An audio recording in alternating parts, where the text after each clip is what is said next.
Boa noite para todos. Que Jesus nos abençoe. Com muita alegria, estamos de volta para iniciar mais uma noite de estudos. E antes de mais nada, gostaria de dar as boas-vindas para todos, que vocês se sintam acolhidos na nossa casa, nessa noite um pouquinho fria, né? Mas está um tempinho gostoso, tranquilo. Gostaríamos de abraçar a todos os ouvintes da Rádio Brasil Espírita de Maceió, os nossos irmãos e amigos da Rede Amigo Espírita, todos os companheiros da FEAC que estão em seus lares, nesse momento nos acompanhando. Como também gostaríamos de, já inicialmente, dar boa noite para o Marco Aurélio, para todos os amigos que se encontram na sala estudando Espiritismo, o nosso amigo Arnaldo, Cláudia, todos que estão moderando a sala, que possamos todos juntos formarmos uma corrente de expectativa e de sensibilidade para receber aqueles recursos que nós necessitamos para as nossas informações, para o nosso entendimento, mas também que possamos recolher a medicação que necessitamos para a nossa alma. Então, com muita alegria, estamos mais uma vez, hoje, especialmente dia 8 de agosto do ano de 2014. O nosso tema é uma pergunta: ganhar? E vamos trabalhar com o Livro dos Espíritos, na segunda parte, no capítulo 6, que é intitulado Vida Espiritual. Nós estamos trabalhando o tópico Relações de Além-Túmulo. Na última semana, nós fizemos as questões 275A, 276. E fizemos a leitura da 277. Mas a Dora, de cara, já exigiu que nós falássemos também da questão 277 hoje. Né? Então, aliás, 276, né, Dora? É 276. Então, embora eu tenha lido semana passada, mas diz que um bom soldado obedece às ordens daqueles que são os responsáveis. Então, já que ela é a nossa coordenadora, nós vamos. Não é isso, Márcio? Você acha que eu estou certo? Certo. Ainda mais amigo dela e amigo meu. Você vai ficar bem com ela e bem comigo. Então tá certo. Mas é uma brincadeira. Vamos lá. Então vamos reler a pergunta 276.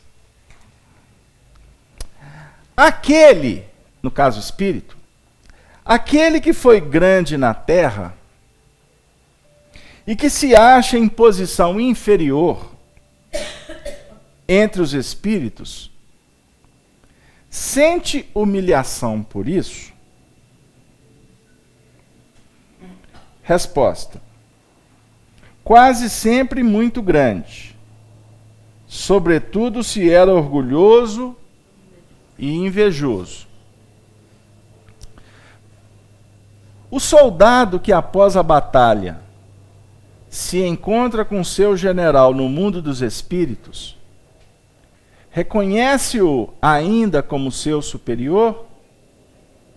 Resposta: o título nada vale.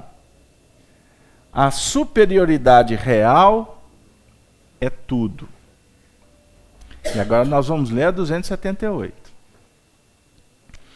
Os espíritos das diferentes ordens estão misturados uns com os outros? Resposta da pergunta 278. Sim e não. Quer dizer, eles se veem, mas se distinguem um dos outros. Eles se evitam ou se aproximam. segundo a analogia ou a antipatia de seus sentimentos. Tal como acontece entre vós. É todo um mundo do qual o vosso é pálido reflexo. Os espíritos da mesma categoria se reúnem por uma espécie de afinidade e formam grupos ou famílias de espíritos, unidos pelos laços da simpatia e pelos fins a que visam. Os bons espíritos, pelo desejo de fazerem o bem. Os maus espíritos, pelo desejo de fazerem o mal. Pela vergonha de suas faltas e pela necessidade de se acharem entre seres semelhantes a eles. Agora um comentário de Kardec. Tal uma grande cidade, onde os homens, de todas as classes e de todas as condições, se veem e se encontram, sem se confundirem. Onde as sociedades se formam pela analogia dos gostos. Onde o vício e a virtude convivem lado a lado, sem se falarem. Olha que interessante. Onde o vício e a virtude convivem lado a lado, sem se falarem. Bom, vocês viram que a leitura foi extensa. Nós temos muito material aqui. Para quem está chegando, não acompanhou os estudos anteriores, nós discutimos aqui, à luz do pensamento de Kardec e do Espírito da Verdade, que os espíritos são de diferentes ordens, conforme seus méritos. O maior na Terra pode pertencer à última categoria entre os espíritos, ao passo que o seu servo pode estar na primeira categoria. Aí nós também refletimos sobre o que Jesus disse. Aquele que se humilhar será exaltado.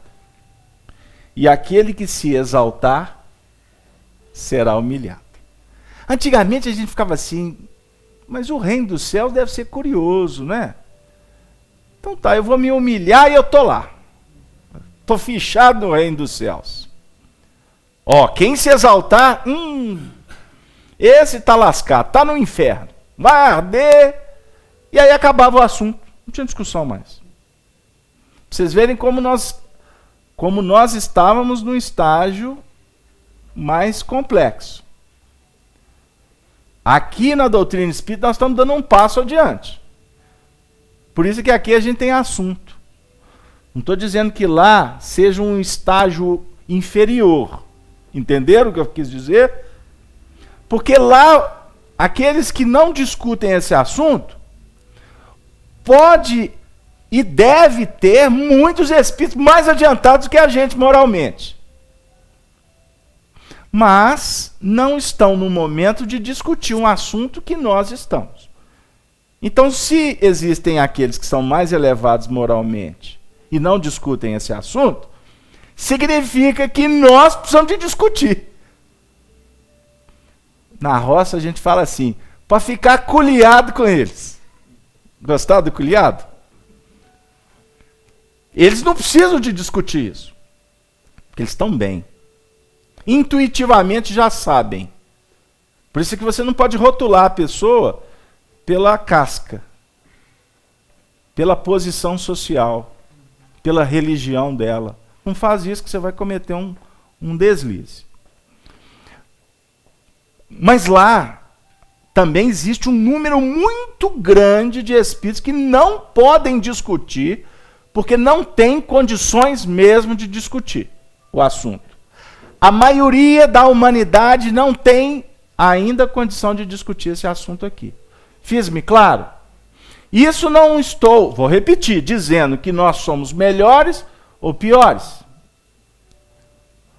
Com isso, nós vamos entender aqui o que os espíritos estão falando. Por exemplo, sobre a categoria dos espíritos, as diversas ordens. Então, se existe um escalonamento aqui na Terra, né, existe hierarquia em determinadas instituições, segmentos da sociedade, no mundo espiritual também existe. Só que no mundo espiritual a hierarquia, ela se respalda na evolução moral dos espíritos. Ficou claro isso nas últimas semanas? Pois é. Então, o que vem hoje a espiritualidade propor para a gente refletir? Que aqueles que foram grandes aqui na Terra podem estar lá no mundo espiritual em posição inferior. E isto pode trazer uma repercussão que aqui foi classificada como humilhação, dependendo do ponto de vista deste que chegou lá. Explica melhor. O indivíduo aqui estava assim, na galeria dos poderosos. Chegar no mundo espiritual, o poder que ele tinha aqui era temporal. O poder dele era dentro de uma jurisdição, de uma escala, de uma organização humana, que não tem nada a ver com a espiritual. Então, muitas vezes, aquele que está ocupando posições elevadas aqui na Terra, se não trabalhar as questões espirituais, ou seja, ele ocupa um cargo de coordenação, por exemplo, mas ele se conduz pela prática do bem. Ele coordena, ele dirige pessoas com elevação moral, com exemplo, com uma boa conduta, com justiça, com ética. Ele está, e com humildade, porque por você estar na condição elevada, não te dá o direito de ser arrogante, presunçoso. Fiz-me claro? Aquele que se apoia no poder da terra e se complica espiritualmente, ou seja, ele está aqui eu mando, aqui me obedecem. E ele começa a fazer estripulia com o poder, exacerbar-se, machucar, constranger, criar obstáculos para quem está em torno. Ele está se complicando espiritualmente. Aliás, diga-se de passagem, quem exacerba em qualquer assunto está doente. Fiz-me claro? Há caracterização de enfermidade. Um pai pode se tornar um pai doente se ele começar a exagerar na dose da educação com seus filhos. Não pode? No rigor. O pai que é muito lesco, né? É muita gente chama do, você lembra do termo? En passant, né? Aquele que, ó, pai, vem aqui, tô indo, filhinho. Né? Esse que, pai, eu quero isso, toma. Esse que vai na flauta está enfermo também. Ele está exagerando vamos dizer assim, na sua condição de indiferença, porque entra nas raias da indiferença, né? O não tomar posições é trabalhar sem comprometimento. Acho que o termo mais correto é esse. Está enfermo. Sair do centro, da caminhada que te leva à harmonia, já caracteriza desequilíbrio e enfermidade. Então, vamos voltar. O nosso assunto é, então, o que se complica no poder, não é? O desafio dele é viver aspectos de humilhação no mundo espiritual. Não é que os espíritos superiores vão humilhá-lo, tá vendo? Olha o que você vê. Ó, tem uma música lá na Terra que fala assim, ó, lá na Terra, o que faz lá, lá paga, não, e você vai pagar aqui. Não, a história é, não vai haver essa cobrança. Porque a questão ela é íntima. Ninguém vai humilhar ninguém. Estou dizendo numa escala superior, tá? Espírito superior, quando vê alguém se sentindo diminuído, humilhado, vocês podem ter certeza que a mão do Espírito superior é para dizer assim, que é isso, senhor? Vem cá. Ninguém é melhor do que ninguém, não. Nós estamos no mesmo barco. E olha que o Espírito está lá nas alturas. Mas ele se diminui. Ele se diminui. Talvez nós já podemos viver situações aqui nessa vida. De repente você, qualquer um aqui, está do lado de alguém que se sentia diminuído, não é?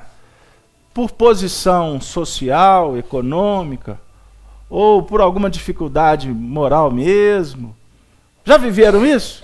E de repente você se sensibilizar com a pessoa se fazendo diminuída, e você chegar lá e falar assim, não, vem cá, não tem isso não. É trabalhado dentro de nós o senso de justiça. Isso é caridade. Né? Você viver um mecanismo chamado empatia. Né? O que é empatia? Você sabe, Gino? Empatia, simpatia. Né? Simpatia é você promover uma série de coisas interessantes, né? Que vai estabelecendo, robustecendo o laço de afinidade. Então o indivíduo é simpático, né? Traz aspectos agradáveis. Agora, empático é outra coisa. O empático é aquele que senta na cadeira do outro e age com o outro como se ele estivesse fazendo com ele mesmo. É um ensinamento de Jesus. Faça o outro que gostaria que o outro te fizesse. Jesus estava dizendo, seja empático. Vibre na empatia. É diferente. Isso é espírito superior. Agora, quem está numa condição que aqui na Terra não se preocupa com isso, ao chegar no mundo espiritual... Eu vou falar um negócio aqui, vai até mudar o assunto. Por isso que eu estou pensando se eu falo ou não falo. Mas então tá, deixa eu ir nessa toada aqui. Ao chegar no mundo espiritual, o constrangimento vai ser dele com ele mesmo. Porque ele vai ver que os maiores são os que servem.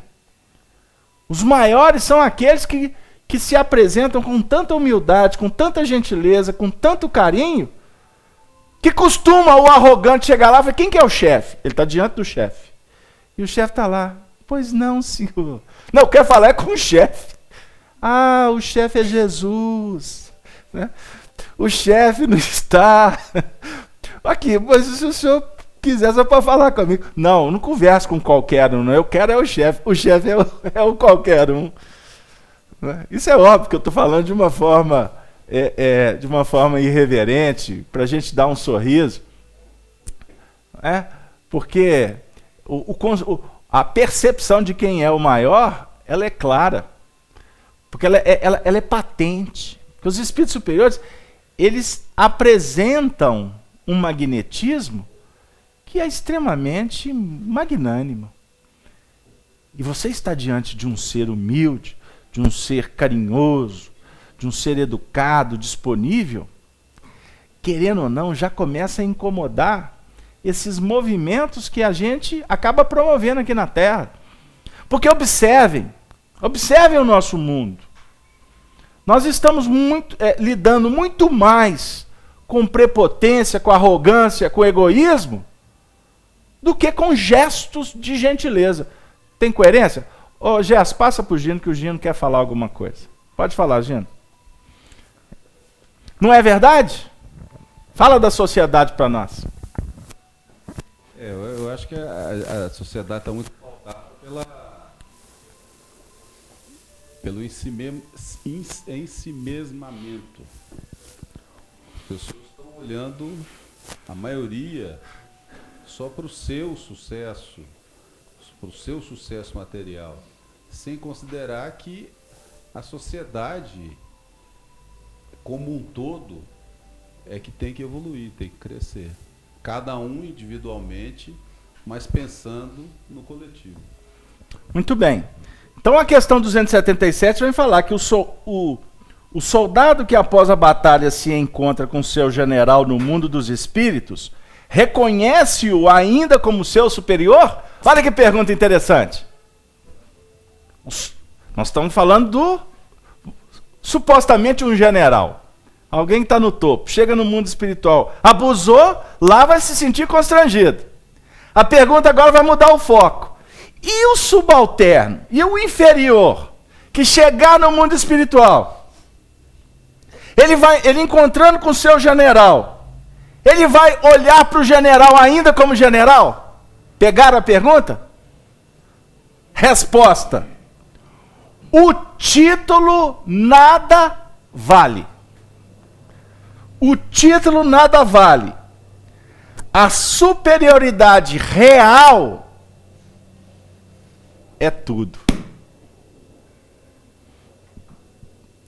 Vamos ouvir o pessoal da sala? Marco Aurélio. Vamos Boa noite, Beto. Boa noite, amigo. O Arnaldo pede que você lembre. O Arnaldo é de onde? Lá, o Arnaldo Santa Rita, Sapucaí. Não precisa nem seu falar, nome, né? seu bairro. O Arnaldo já está assim, não precisa nem falar seu nome, seu bairro, né? Vamos lá, Arnaldo. Ele pede para você lembrar, né, o caso do Chico que rezava junto com o padre e foi visto pelo Arnaldo Rocha. Arnaldo gosta de cutucar a gente. Ele está pedindo para lembrar uma história. Eu vou contar rapidamente.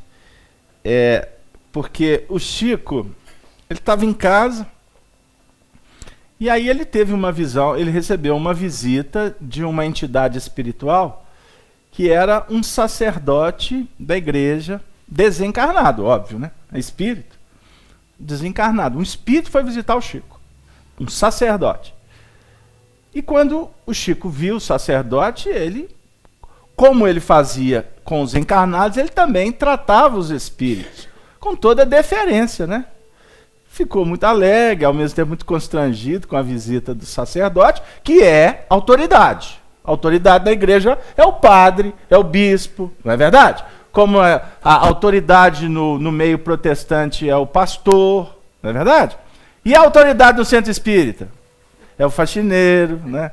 É a turma mais simples. Estou brincando, porque aqui nós não temos autoridade, não. Então no espiritismo não tem papa, não tem pastor, não tem nada disso, não. São todos estudantes de doutrina espírita. Mas quando eu receber aqui, eu e a equipe, recebermos um sacerdote católico, vocês não tenham dúvida que eu vou tratar ele com toda a deferência. Porque ele está acostumado a assim ser tratado. Então nós temos que ser educados, nós temos que ser elegantes com as pessoas. E a empatia, né? Eu acho que nós vamos mudar o título da reunião, o tema da reunião, não é ganhar, não, é empatia. Aí, conta, Casalberto. Aí o Chico foi receber o senhor e tal. Aí o padre virou para o Chico, né, e falou assim, que estava na casa dele porque ele precisava que o Chico fizesse uma prece com ele. Aí o Chico todo constrangido, mas eu fazer uma... Quem sou eu, né? O senhor que é a autoridade. Mas já que o senhor convidou, nós podemos fazer. Plim Plim da Globo, né? Intervalo. O Arnaldo Rocha, nosso querido Naldinho, que está ali a foto dele, o Arnaldo Rocha estava passando, chegando da rua, né, com as cartas que ele tinha ido no correio, e quando ele passou em frente ao quarto do Chico, ele viu uma cena que, para ele, foi grotesca, né? Foi muito intrigante. Porque estava o Chico ajoelhado, com uma vela, em posição com as mãos impostas e rezando. O Arnaldo viu aquela cena e achou aquilo muito estranho. Eu acho que agora o Chico pirou, foi de vez. Porque isso não é prática espírita. Espírita não precisa de acender vela, você não precisa de ornamento, não precisa de imagem, porque nós estamos tentando nos desvencilhar desta fé que é materializada, desses cultos, dessas práticas, que tem muito mais a ver com as coisas da terra que as coisas dos céus. Basta observar que Jesus não acendeu vela nem para as almas do purgatório, não acendeu vela para ninguém, ele não usava paramentos, nada disso. A religião de Jesus era do amor. E nos mostrava a importância de conversar com Deus nas orações, de pedir, mas acima de tudo sermos homens bons, justos. Esta é a religião verdadeira, superior, a religião do amor. Do amor. Voltando. Quando o Arnaldo viu a cena, ele passou. Chegou mais tarde, na hora do lanche, o Chico sentou à mesa. E o Arnaldo falava que de vez em quando ele esquecia que o Chico era clarividente, né? O clarividente muitas vezes capta a onda mental. Ele, como diz o outro, lê pensamentos. Não lê todos os pensamentos, não se preocupe. Mas costuma algumas coisas o médium pegar, né? E o Arnaldo está lá, de repente, o Chico falou assim: Naldinho, eu tenho uma coisa para te falar. Ele, o que foi, Chico? Quando o Arnaldo passou, o Chico estava ajoelhado de costa para a porta. Quer dizer, o Chico não viu o Arnaldo passando e vendo a cena. Aí ele voltou, aí na hora do lanche, Naldinho, tem uma coisa para te falar. O que foi, Chico? Sabe o que é? Eu sei que você é uma pessoa que gosta muito da doutrina espírita, né, que defende a causa espírita com unhas e dentes, etc. E o Arnaldo nem estava lembrando da cena da tarde. Sabe o que é, Arnaldinho? De vez em quando, sabe? A gente tem que ser um pouco flexíveis. Aí o Arnaldo disse: Chico, vamos logo ao assunto. O que você está dizendo? Não sabe aquele momento da oração da tarde? Aí ele, oração da tarde? Aí ele lembrou do Chico ajoelhado com a vela acesa. Aí ele falou assim: ah, Chico, bem lembrado. Ele falou assim: pois é, Naldinho, então deixa eu continuar a história. Eu recebi a visita de um sacerdote católico que pediu que eu fizesse uma prece com ele. E você sabe, né, Naldinho? Manda quem pode e obedece quem tem juízo. E eu fui lá e falei para o sacerdote, perfeitamente, vamos orar. Aí o Chico começou a fazer a prece e o sacerdote, para. Aí o Chico, o que foi? Tem que ser do meu jeito. Aí, como do meu jeito? Ajoelhado. Aí o Chico, ai, louvado seja Deus. Aí o Chico ajoelhou, tá faltando a vela. Aí, Naldinho, ele ainda me fez buscar a vela na cozinha. Resumo da história. Muitas vezes, a gente tem que aprender a adocicar a vida usando o tempero do ajuste. O tempero do ajuste é que muitas vezes abre possibilidades de entendimento e que vence barreira, distância, para a gente pensar.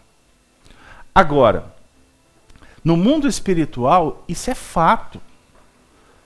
O constrangimento de espíritos que chegam acostumados a mandar e ser obedecidos.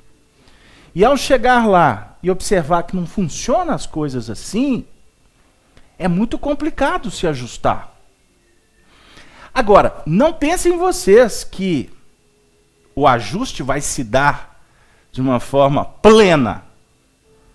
Porque eu sou espírito, agora eu mandei na terra, aqui não funciona assim. Ah, então tá, eu vou virar cordeirinho. É complicado. Há uma necessidade de uma adaptação muito séria. E eu posso dizer para vocês que só resolve isto através de um benefício chamado reencarnação. Aí a gente começa a refletir sobre a lógica da reencarnação. Questão 132 do Livro dos Espíritos. Deus vos impõe a reencarnação com o fim de vos fazer progredir. Para uns é expiação, para outros missão. Eu conversava com você mais cedo, e você vai entender agora como é complicado quem está querendo, quem está acostumado a mandar, obedecer. Ou seja, o indivíduo reencarna para trabalhar exatamente, no caso aqui, estou contextualizando, a dificuldade dele era o mando. Chegou no mundo espiritual, teve que passar por muito perrengue lá. Porque não é simples não, porque costuma desencarnar e ir para regiões difíceis.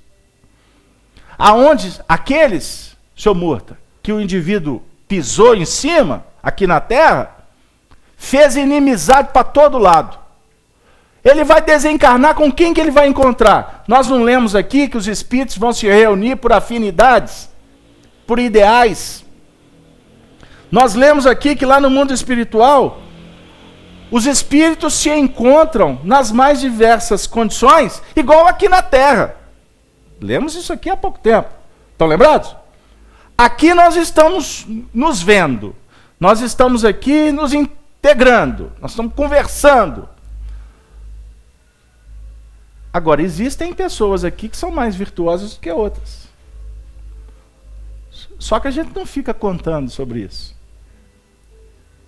E muitas vezes você não identifica. E o grande lance é não identificar. Você pode ir para um ambiente, você observar claramente qual que é a tônica daquele grupo, daquele ambiente. Você identifica. O que não significa que você não vai entrar dentro daquele grupo. Aí costuma você passar pelo grupo sem ser notado. Porque você está numa outra esfera de radiação, de reflexão mental. E se você abrir a boca, vão te chamar de maluco. E muitas vezes o assunto não casa. Agora eu vou começar a falar até de questões daqui da Terra, né? Porque aquela hora eu falei que se eu falasse ia mudar o roteiro, né? Porque eu ia falar que o indivíduo que é arrogante, que tem que desencarnar para ser humilhado lá de lá, mas você sabe o que eu ia falar, Dora? Que atualmente não está dando tempo para desencarnar não, viu? A paulada está começando a comer aqui. Porque nós estamos num mundo de transição. Está tudo muito rápido. Gente, está dando um desespero. Você sabe, eu vou fazer agora uma confidência. Uma confidência de um inconfidente. Né? As minhas últimas preces, eu não estou pedindo Jesus para facilitar, não. Não. Jesus só pode mandar Pode mandar. Pode mandar. Se está na lei, pode mandar. Vamos embora. Mas as minhas preces assim, Jesus, me dá mais tempo, porque não está dando tempo. Não está dando tempo. Meu Deus, eu levantei hoje, eu falei assim, eu lembrei da reunião da noite, eu falei assim, Jesus, hoje é sexta. Eu não fiz 1/10 do que eu tinha que fazer essa semana. Tudo está muito rápido. Eu conversei com a minha secretária, né, a benfeitora da minha casa, ela que nos ajuda lá. Ela falou para mim assim, Casa Alberto, já são 11 horas, eu não fiz nada, está na hora do almoço. Eu falei assim, ela está na mesma luta minha. Aí eu brinco dizendo, sabe aquele moço que mora lá na Serra do Cipó, que é a casinha mais distante, tem uns gadinhos de lá, uns porquinhos, né, tem umas galinhas boas lá, uma horta. Costuma a Maria, Zé, Peraí, Maria. Tô indo, mas tá na hora do almoço. Nossa senhora, mas o tempo tá passando rápido demais aqui. E olha que costume não tá ainda com o celular lá não. Né? Ainda não tá nessa rotina nossa. O que diz para nós isso tudo? Que nós estamos no momento, toda reunião, nós falamos a mesma coisa. O nosso momento é um momento de testemunho, é um momento de dizer assim, eu quero ficar aqui. Eu quero permanecer nesse planeta. Não pensa a senhora que eu sou meio doido, não. A senhora tenha certeza. Agora, se eu começar a morder, eles vão mandar internar. Né? Eles mandam internar. Essa é uma brincadeira.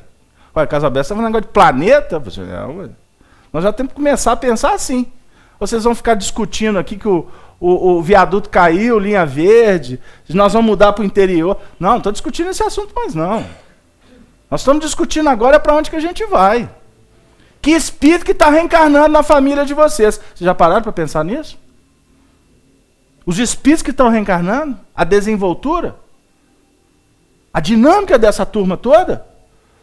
Os meninos nascem com o olho... Olha, na minha época, os meninos nasciam tudo de olho fechado. Aí tinha que tomar uns tapinhos assim, né? Para chorar, abrir a boca. Era uma beleza. O mundo mais evoluído era lá de trás. Da força. Hoje os meninos, já no líquido amniótico, eles já estão querendo sair. Ó. Já estão querendo. Mãe, tablet, mãe. Mãe, só tem que pôr o Wi-Fi dentro do ventre. Porque já estão ligados lá do... Eles reencarnam com intensidade. Aí eu fico até pensando que vai aumentar o índice de... O que chama aí de nascimento prematuro. Vai começar a virar realidade, porque não dá para ficar 9 meses mais não. Tem que acelerar o processo. Brinquei demais, né? Mas não tá fácil. Você não, tem coisas que a espiritualidade não está esperando a nossa desencarnação para a gente captar, não. Para a gente entender. Estamos falando do espírito que vai chegar lá, que vai entender lá. E eu falei sobre a bênção da reencarnação. Aí já que eu falei de vovó, de mamãe, de líquido amniótico, a reencarnação, ela sugere isso. Por isso é que estudar a doutrina espírita, você já entra para a educação rápido. Porque você vai ver na prática a característica dos espíritos que estão reencarnando e os desafios que eles vão ter em tenra idade. Então, aquele que foi arrogante, que acostumou a mandar, não pense vocês que ele vai reencarnar para ser cordeirinho, que não vai. Seria contraproducente. Seria ilógico. E não pense que religião vai mudar, não. Porque isso era pensamento lá de trás.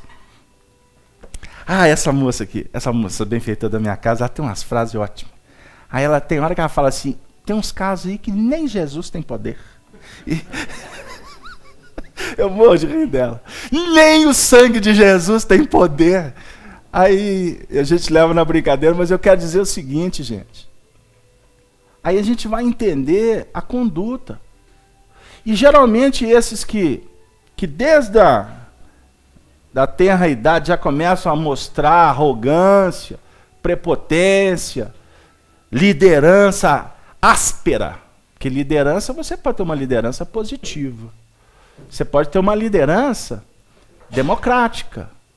Mas existem lideranças que são totalitárias, que dissipam, que separam, que desagregam.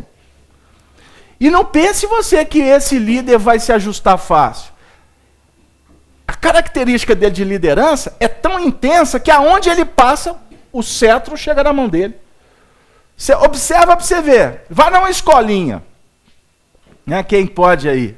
Né, que está levando os netos. Né? Já levou os meninos, agora está levando neto.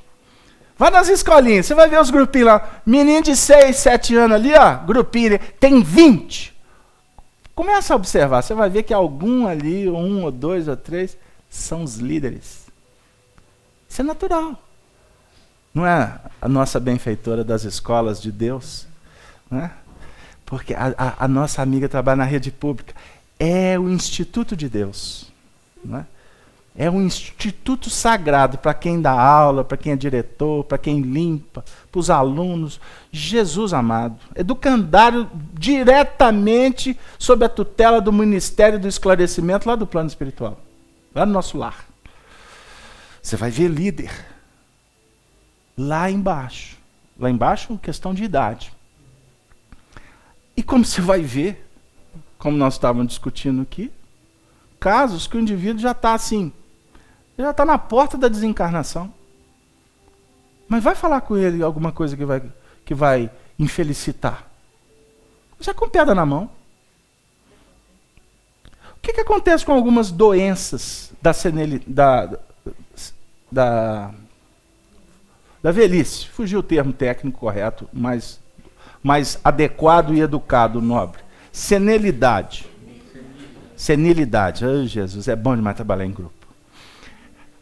Tem algumas expressões que elas são limpidamente o psiquismo que está se abrindo. Limpidamente.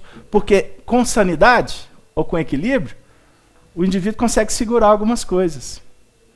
Mas chega em determinado momento, que como vai perdendo a questão da socialização, do interesse em se ajustar, etc. Aí a gente fala, né, que aí perde o limite. Aí fala o que quer. Uma série de coisas que demonstram pontos do psiquismo que vão ser trabalhados no futuro, não tenha dúvida.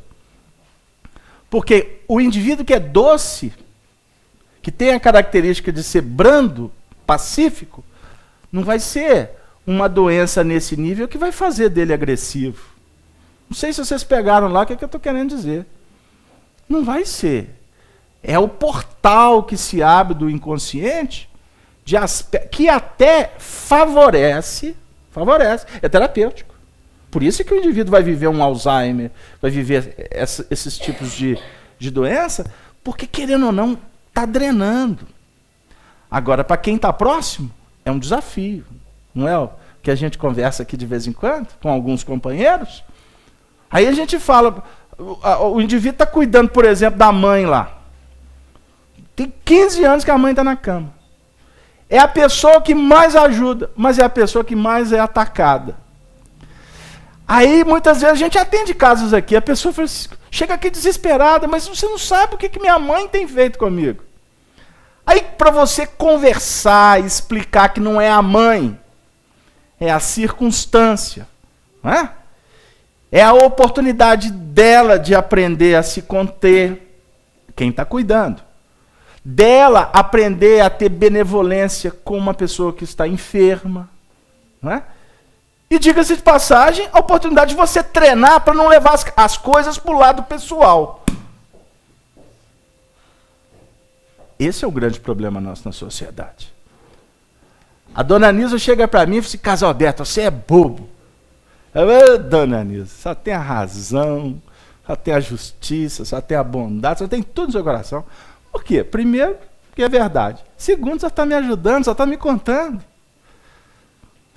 E no fundo, o que eu estou querendo dizer para ela? Que não é ela que está me falando. O que ela está me trazendo é que é importante. Não sei se vocês pegaram lá. A sociedade funciona assim conosco. Tudo que alguém te falar, seja positivo ou negativo, no sentido de estimular ou de agredir ou de criticar, tudo que chegar para você é material para você trabalhar dentro de você mesmo. Só que a gente não percebe isso, você leva para o lado pessoal. A dona Eustáquia chega e diz, ô Casalberto, você podia passar mais sua camisa, ela está toda amarrotada. E está mesmo. Passa a camisa. Ao invés de prestar atenção, que eu tenho que passar a camisa, está todo mundo olhando mesmo, né? Eu fui falar, eu entreguei o ouro para o bandido. Mas aí, ao invés de prestar atenção, que eu tenho que passar a camisa, eu falei assim, mas a senhora também enxerida demais. Quem deu o direito da senhora invadir a minha privacidade? Não é assim que a gente convive? Não é assim? Só um minutinho. Passa o microfone para a nossa amiga, que ela está querendo fazer uma pergunta, por gentileza. Primeiramente, seu nome Você é aqui de Belo Horizonte? Boa noite, é Glaucineia, sou de BH. Fala, minha amiga. Carlos Alberto, meu filho tem 2 anos e ele já tem demonstrado umas características de muita arrogância, prepotência, sabe? Que a gente tem ficado preocupado, né, Laís? Então, assim, às vezes chega a ser engraçado as coisas que ele faz, parece um adulto em miniatura, sabe? Mas ele chega, assim, a ser bastante arrogante do jeito de falar. Não fala assim comigo, sabe? Temando com as coisas que ele quer, que ele pensa, sabe? Então eu fico percebendo assim que requer de mim como mãe, do pai, de quem está convivendo, uma dose cavalar de maturidade, de equilíbrio da gente para conseguir, diante da atitude dele tão pequena, atitude assim tão inesperadamente arrogante, manter o equilíbrio, sabe? Educá-lo. É difícil, é uma tarefa difícil. Não é fácil, não. E por isso que nós estamos aqui. E dentro de todos os predicados que você falou, se você me permite, eu gostaria de colocar mais um ingrediente dentro deles. Sim. Amor. Porque não é só compreender. É necessário adocicar. Primeiro, adocicar você mesmo. Porque seu filho é o seu instrutor. Primeira coisa que a gente tem que aprender. Porque como pais, julgamos que nós vamos fazer dos nossos filhos o que nós queremos. Isso é uma grande pretensão. Isso é vaidade. Isso é tolice. É uma grande bobagem de nossa parte. Porque como pais, nós recebemos uma missão de trazer as nossas experiências para aqueles que são nossos filhos como propostas. Como propostas de vida. E você não consegue oferecer nenhuma proposta se não utilizar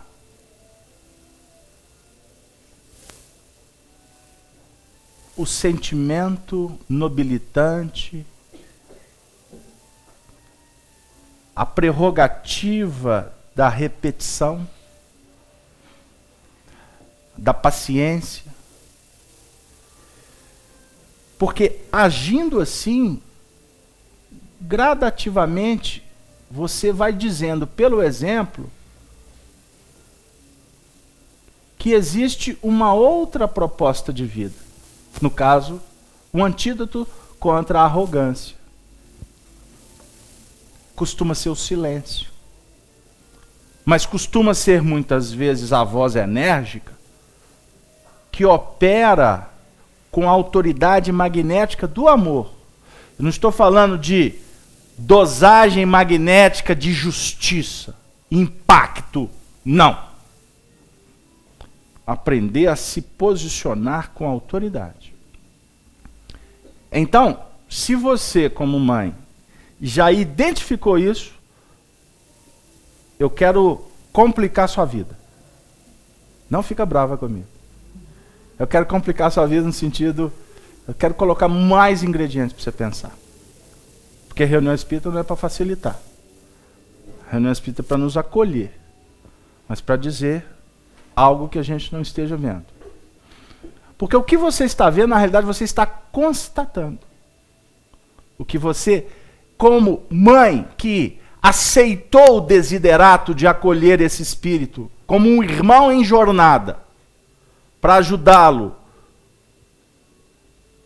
a caminhar na direção da perfeição, que é lenta e gradativa, você, no planejamento reencarnatório, foi informada e disse assim: eis-me aqui.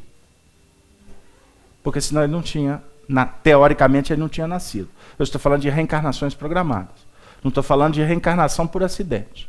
Que 2 encontram na esquina ali, comem a maçã E depois um vai para um lado, outro para o outro e fica impregnado de responsabilidade a alguém.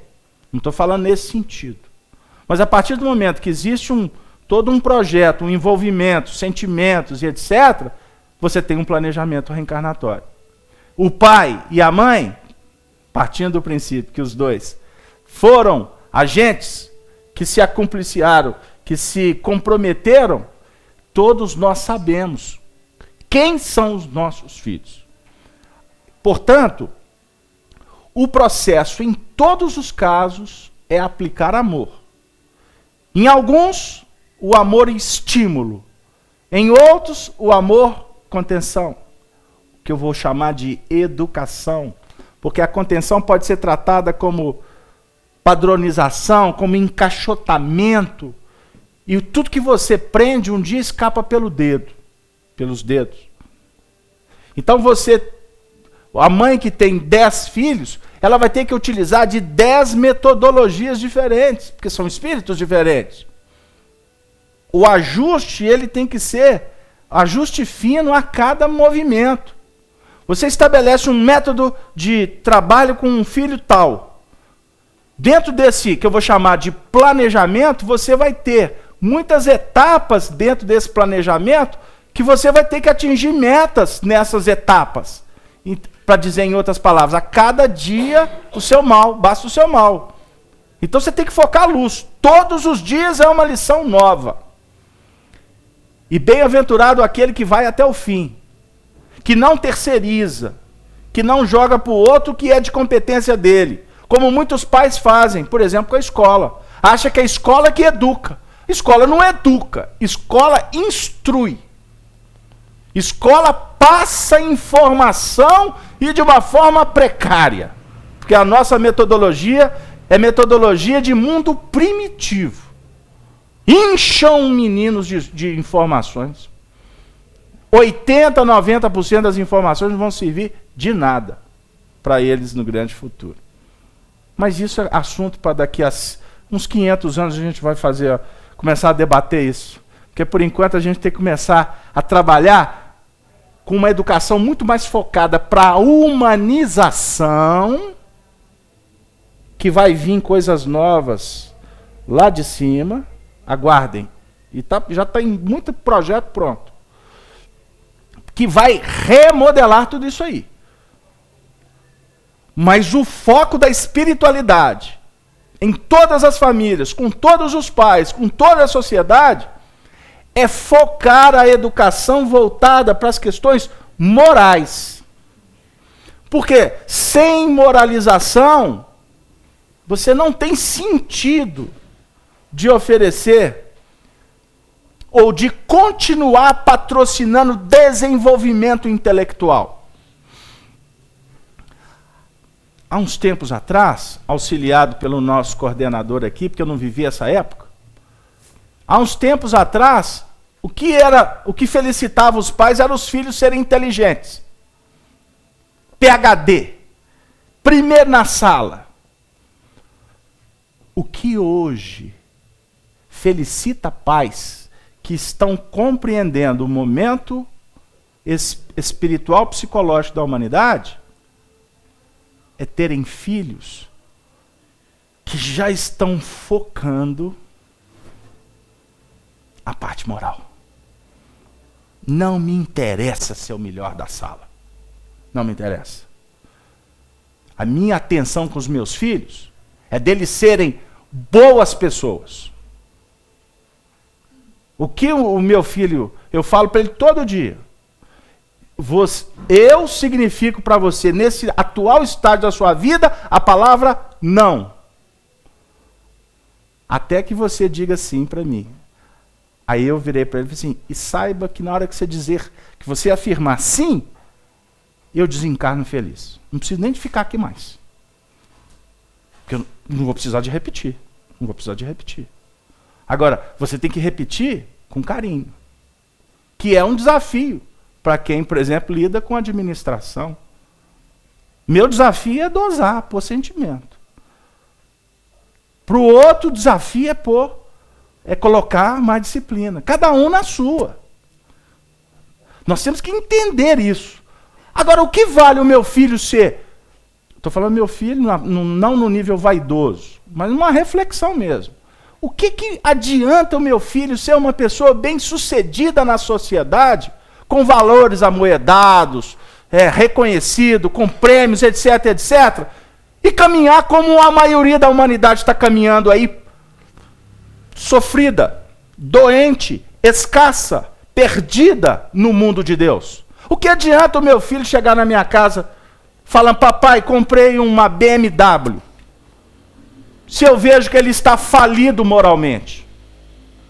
Que para ganhar a BMW ele teve que fazer uma série de coisas que não tem a ver com o desenvolvimento espiritual dele. O que vale isso? Pois o que aproveita o homem ganhar o mundo inteiro se perder a sua alma?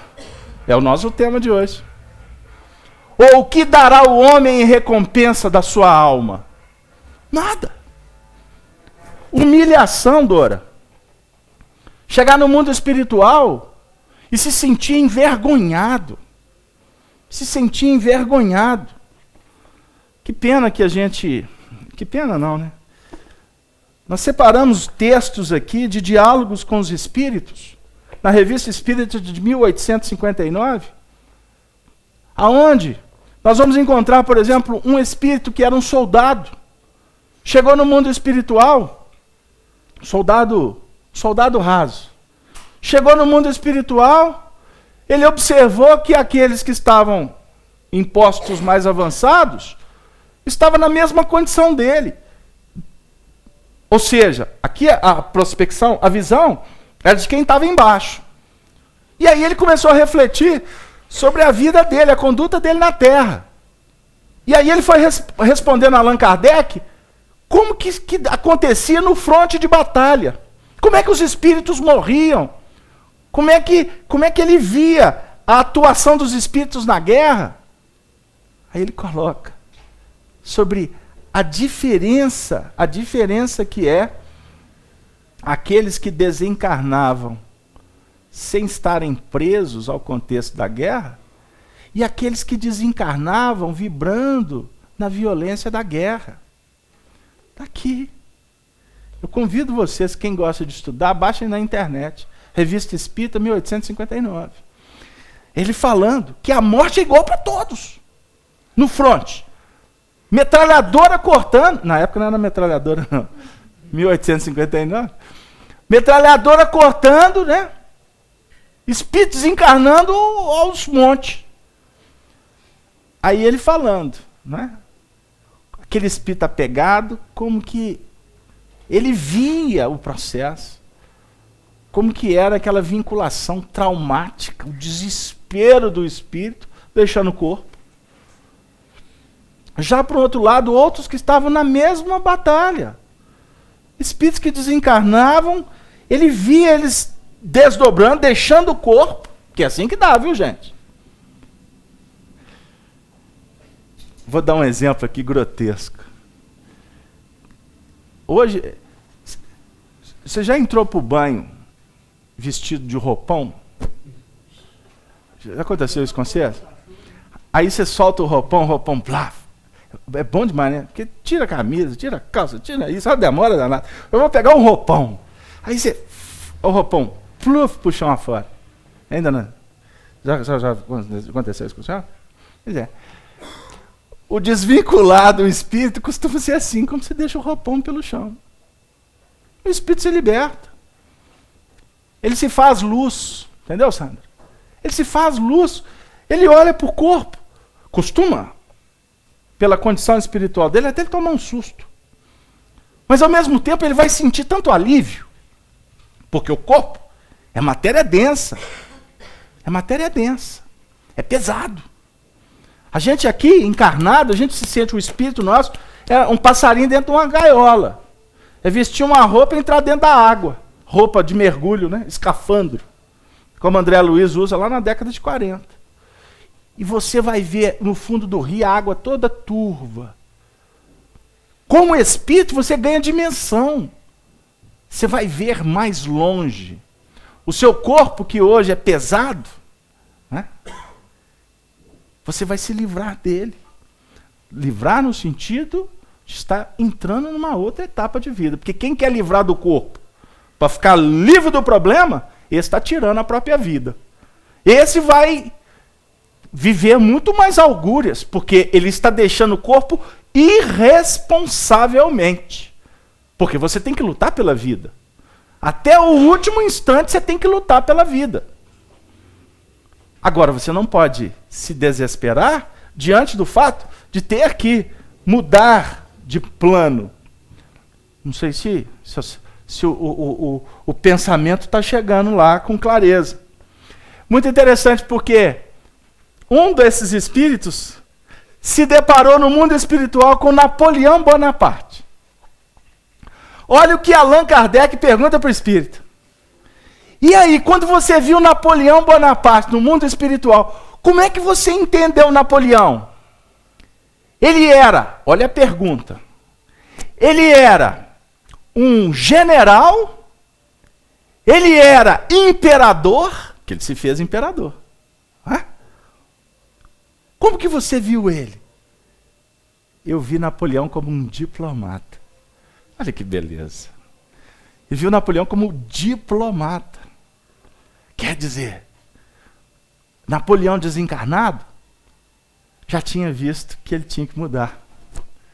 Ele não podia vibrar naquelas faixas ainda. Porque até diga-se de passagem, Napoleão Bonaparte reencarnou, senhor Murta.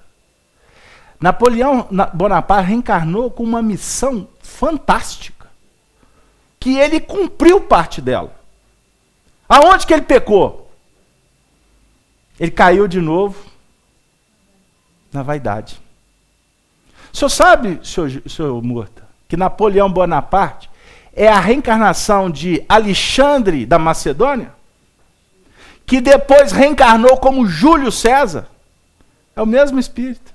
E lá na frente reencarnou como Napoleão Bonaparte. Para vocês verem como é que é a dinâmica dos espíritos. Foi líder muitas vezes. Só que a liderança, como que a espiritualidade vai trabalhando? Antes, a liderança era para expandir império, né? O que ele fez na Macedônia, né? Reuniu os reis e se tornou o grande, o maior de todos. Aí, como Júlio César, ele já não teve tantas possibilidades de expansão. Ele teve que trabalhar com outras bases. Aprendeu, sofreu, caiu, soergueu, reencarnou em situações precárias. Não foi sempre top não, tá? O pessoal acha que... Não, reencarnações humildes, foi proletário, não é? Foi leproso, viveu num sofrimento, e etc. Viveu como uma pessoa comum numa vila, há uns tempos lá na França. Mas o psiquismo dele era aquele psiquismo que sempre tinha um alcance maior. Aonde ele estava, sempre haveria acontecer, de alguma forma, progresso. Os espíritos assim, menos, mas ele tem tanta liderança que aonde que ele põe a mão, como diz na gíria, né? Aonde que põe a mão dá certo. Porque é capacidade do espírito. Ninguém vai obliterar isso. Ninguém contém o potencial do espírito. A circunstância favorece. Então tem hora que o indivíduo, olha, a espiritualidade tem que segurar ele. Beleza, então vamos reencarnar. Aí com 5 anos de idade tem uma paralisia infantil. Aí para os pais é um desespero. Nossa, como é que vai ser a vida dele? Como um filho de um amigo meu me contou isso e eu fiquei pensando. Um potencial de um jogador de futebol para ser assim, um super gênio. E ele veio acompanhando o filho dele, ele ficava impressionado. O menino com 2 anos de idade, o que ele fazia com a bola era um negócio assim. Aí ele brincava assim, vou ficar rico. Ficar rico, sabe o que aconteceu? 15 anos de idade, teve um acidente de carro. Ficou tetraplégico. O maior sofrimento do rapaz foi ter que administrar, pensa bem, 15 anos de idade, administrar o impedimento da vida, porque não é fácil, não. os pais que estão cuidando, pro espírito que vai viver o drama. Mas aí você faz uma análise espiritual do processo. Ali é que está o grande gancho da reencarnação desse espírito. É ali que ele tem a possibilidade de dar um ganho. Se fosse o jogador, que possivelmente pela habilidade que me descreveram, possivelmente a reencarnação de um expoente do futebol. Mas que fez bobagem. Tinha tudo e jogou tudo por alto, igual a gente observa com a maioria dos jogadores de futebol. São pessoas de vida, de família, a maioria simples, sem estrutura, sem cultura, e etc, etc. Aí começa a ganhar rios de dinheiro. Começa a passar a noite nos melhores hotéis, avião para cá. Aí começa o assédio, bajulação, o holofote, o dinheiro. Ou seja, a maioria das coisas que se aproximam é para tirar e não para dar. Aí se desestruturam e muitas vezes, a grande maioria, porque a gente tem informação só dos famosos, né? Mas 95% são pessoas que vão se frustrar com um grande sonho, ou um megaloma, um sonho megaloma. Vão se frustrar. Agora, esse que teve esse impedimento, fica claro que ele tinha que começar a sentir o sabor de novo, ou seja, a possibilidade da fama, do ganho, etc. Aí veio a vida e fez assim, ó. Não soubestes usar, não podes saborear de novo. É a vida. Então são mecanismos que acontecem conosco. Aí quando a gente vai despontando esses potenciais nos primeiros anos, eu vou voltar, porque a sua colocação foi muito importante para o nosso trabalho. É a hora de identificar. É a hora de você sondar. Porque você pode ter certeza que todas as crianças elas vão apresentar aspectos positivos, potencial para segurar o que é complicado. Porque a balança, a ideia é que as coisas se ajustem. Então você pega, por exemplo, no casal, tecnicamente para explicar, um dos casais, né, um dos parceiros lá, o homem ou a mulher, um é mais ativo, o outro é mais passivo. Não é assim? Um é mais sentimento, o outro é mais razão. Isso é para equilibrar. Agora, qual que é a ideia? A gente lê isso no Antigo Testamento, que Moisés deixou configurado para nós, no Deuteronômio, que o varão deixe a sua casa e vai se unir com a adjuntora. Né? E os dois formarão um só corpo e uma só carne, homem e mulher. A gente tem isso como uma história que é dita numa celebração, como se fosse um voto, um compromisso social, familiar, que os clérigos tratam como um compromisso espiritual. Aí cada um dá a conotação que quer. Mas a ideia é para que você possa ter um processo vitorioso, você tem que aprender a trabalhar no campo da razão e no campo do sentimento. Há um momento de expansão, há um momento de retração. Há um momento de euforia, há um momento de tristeza. Né? Há um momento de angústia, há um momento do equilíbrio. Essa é a dualidade que rege o universo. Agora eu descompliquei? Eu não tenho dúvida, porque eu só compliquei só para balançar. Essa é a didática, porque eu sei que você tem profundo amor e vai cuidar, como todos aqui estão tentando cuidar, de suas responsabilidades. Agora, só para adocicar um pouquinho, vamos dar para ela. Bala Delícia, só lembra da Bala Delícia? Naquela época? Eu sei que tem. É porque hoje é tudo marca, né? Porque o que sustenta a humanidade hoje é marca. Né? E eu tô com a saudade. Arruma para mim. Vovó fazia Bala Delícia. Jesus, que trem gostoso. Né? Vamos dar Bala Delícia para ela? Para dizer que nem tudo que desponta agora vai ser tônica, tá? Porque tem questões que brotam em fases tenras que podem, sim, caracterizar aspectos da intimidade do espírito reencarnante. Mas pode ser que isso venha a ser ajustado por ele mesmo ou pelas próprias injunções da vida no próprio procedimento dos processos, né? ou no próprio procedimento do próprio encaminhamento da vida. Isso tudo se ajusta. Agora, bem-aventurados que têm olhos de ver e ouvidos de ouvir. Portanto, para terminar, no sentido de apenas começar, aonde tem arrogância, apresenta Jesus. Aonde tem indiferença, apresenta Jesus. Aonde tiver indiferença, apresenta Jesus. Aonde tiver indolência, apresenta Jesus. Aonde tiver bondade, caridade, apresenta Jesus. Porque isso vai explodir de bênçãos, luzes. E não tenha dúvida que vai trazer muita paz para todos que estão envolvidos no contexto. E a vitória, ela é certa, viu, minha filha? Agora, com Jesus, a vitória, ela tem um ingrediente libertador e definitivo. Porque Jesus fala para nós do reino dos céus. Jesus fala para nós de eternidade. Reino dos céus é eternidade. A eternidade nos coloca naquela condição de observar o hoje, vasculhando um pouco o passado, mas ao mesmo tempo olhando para além dos horizontes. Porque além do horizonte deve ter algum lugar bonito para se viver em paz. Ah, Roberto, hein? Eu brinco que ele é meu primo milionário.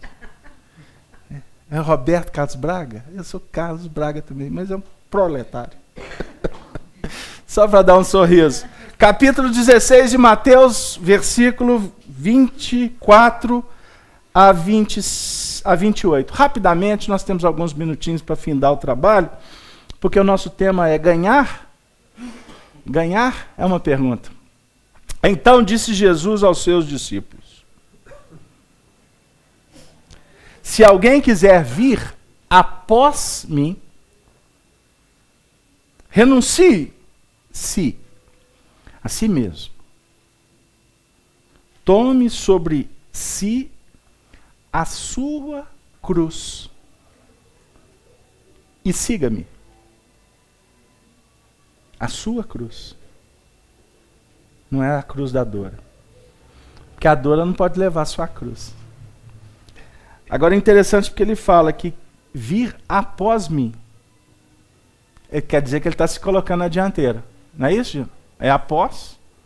Então significa que ele foi à frente. Ele, Jesus, com certeza o governador, ele que aponta as veredas que a gente tem que percorrer. Mas também ele está querendo dizer para nós que o que tem que ir à frente é o projeto. É a proposta. A gente costuma deixar a proposta ou nem pensar nela e fazer sem pensar. Pegaram lá? Pegou, dona Mirtz? Dona Mirtz, aquela moça que abençoou lá em casa, hoje já virou para mim, era 7h15 da manhã. O que vai ser o almoço hoje? Eu achei tão bonitinho. Achei tão bonitinho. Porque eu falei assim, isso é espírito que tem bagagem. Porque ela já está planejando um dos pontos capitais do dia do trabalho dela, o almoço. Quer dizer, ela já estava vislumbrando o almoço e ela precisava metodizar a manhã dela. O que eu vou fazer em função do cardápio. Não é assim? Você gosta de cozinha também, Gerson? Eu já anotei. Um dia você me convida. Eu vou para testar e para... brincando com ele. Aí o que acontece? Você imaginou se a pessoa começa o dia sem pensar no almoço? No caso dela? Aí lá pelas 11 horas da manhã ela vai resolver o que vai ser o almoço? Imaginou a complicação? Hein? É isso, dona Estaca? Sal também é boa no almoço?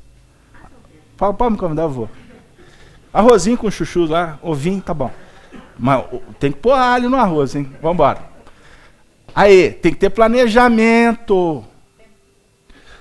Após mim, qual que é a nossa proposta como cristãos? Proposta é evangelho. Amor, trabalho, renúncia, entrega. Porque a gente já percebe que a proposta do evangelho é que vai nos trazer uma vida melhor. Lá depois de desencarnar, agora. Tem que pensar no agora. Porque o depois ele vai ser uma consequência do agora. Mas Roberto, eu estou com 83. Nunca pensei em evangelho, eu não sei ir à missa. Eu falei assim, mas é agora que tu começou? Ah, mas eu queria ter 15, mas eu também. Mas agora que a gente vai começar, vamos embora. Começou agora. Ah, mas e quem começou com 15? Vai estar melhor que eu? Ou para? Não tem essa. Porque a gente sabe da parábola da vinha, né? A parábola dos trabalhadores, da última hora. Não é? O Senhor sai a remunerar, ou seja, a vida vai te oferecer, não é pelo quanto você fez, é pelo que você fez, é pela qualidade que você está procurando na sua vida. Agora, nós não devemos mais ficar nessa condição mística de ficar procurando lá fora o que nos compete realizar aqui dentro. Hoje também, no mesmo texto que nós estudamos para falar para vocês, da Revista Espírita de 1859 de Kardec, nós encontramos um Kardec questionando um espírito que foi espírita, contemporâneo dele. Como foi a chegada dele no mundo espiritual? Ele que estudou tanto, Kardec fala que não o conheceu. Mas sabia, por informações, que ele foi um fiel, um estudante de doutrina espírita, uma pessoa muito séria. Aí Kardec pergunta para ele, ele em espírito foi visitar Kardec na reunião, se o conhecimento espírita ajudou ele. Ele falou assim, sim e não. Aí o Kardec, por quê?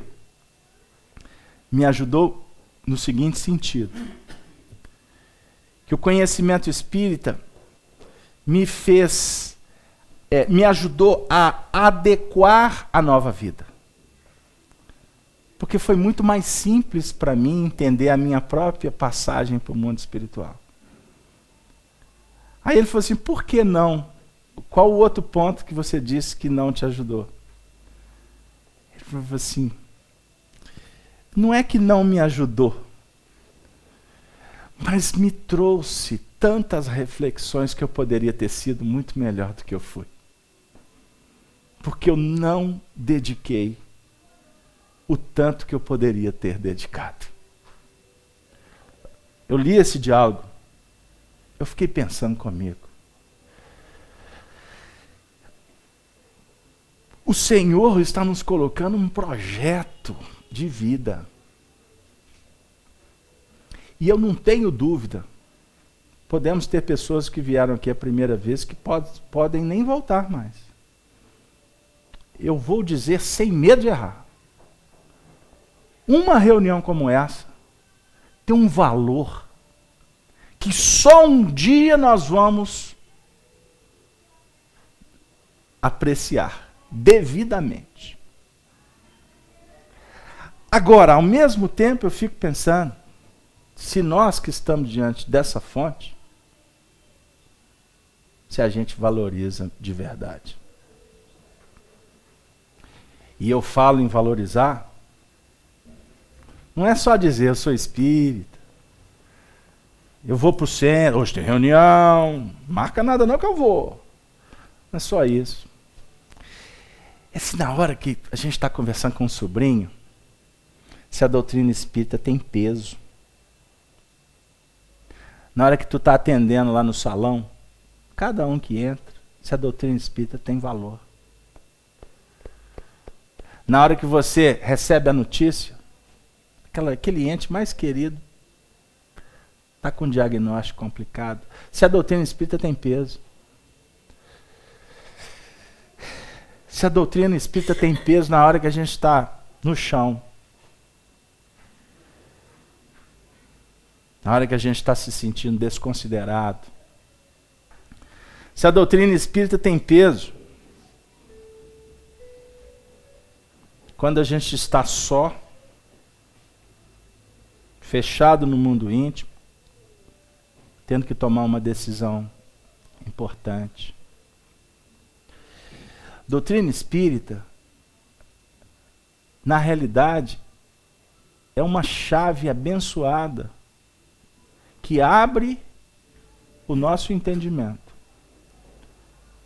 Mas se Jesus não for à frente, a doutrina espírita, como as outras religiões, não tem importância nenhuma. O que me faz uma pessoa melhor não é o que vem de fora, mas é o meu desejo de ser diferente. Pois aquele que quiser salvar a sua vida, perdê-la-á. Você quer salvar a sua vida? Tem muita gente defendendo. Não, isso aqui é meu. Não é, mamãe? Quantas vezes a senhora renunciou melhor para os seus filhos? Um bifezinho. Olha lá quando tinha bife. Um bifezinho. Teu filho está de olho no bife. Não, meu filho, esse é meu. Você já comeu o seu. Não, meu filho. Se é para a sua felicidade, está aqui. Perder a vida, gente, não é se matar, não. Perder a vida é ganhar a vida. Quanto mais você aprender a renunciar, mais você ganha. Quanto mais você doar, mais Jesus vai colocar na sua mão para você continuar doando. Agora, quando você falar assim, não, isso aqui eu não dou, isso é meu, Jesus tira. Jesus, que eu estou dizendo, vocês estão entendendo. É a vida, é a lei, é o magnetismo, é a atração, é a força. Nós precisamos de refletir sobre isso. Quem perder a sua vida por amor de mim, achá-la-á. Quem perder vai achar. Pois que aproveita o homem ganhar o mundo inteiro, se perder a sua alma? Ou que dará o homem em recompensa da sua alma? Então aí eu gostaria de voltar para o tema da noite. Ganhar. E a nossa orientação da casa, da coordenação que nos dirige, pediu que eu trouxesse a palavra ganhar, mas como uma indagação. Ganhar? Ganhar o quê? Ganhar para quê? Ganhar onde? Qual que é o nosso foco?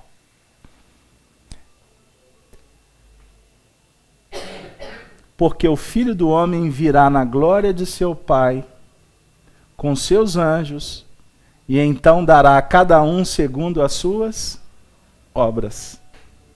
Em verdade vos digo que alguns há dos que aí estão que não provarão a morte até que venha vir o Filho do Homem no seu reino.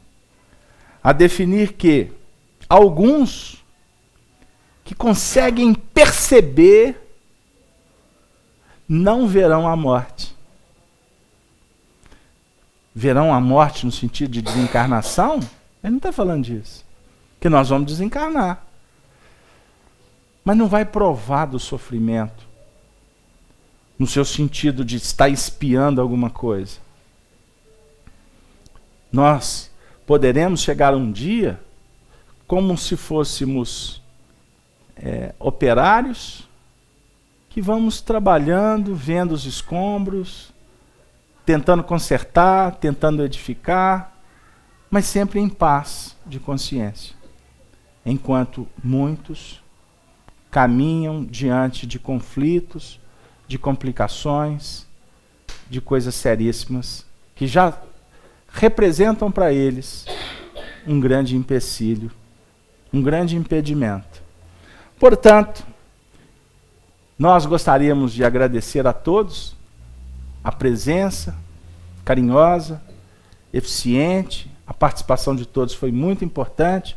Gostaríamos de agradecer aos nossos amigos da sala, endereçando um abraço a todos, os ouvintes da Rádio Brasil Espírita, e nesse momento final, gostaríamos de convidá-los para nos acompanhar as transmissões da FIAC durante a semana.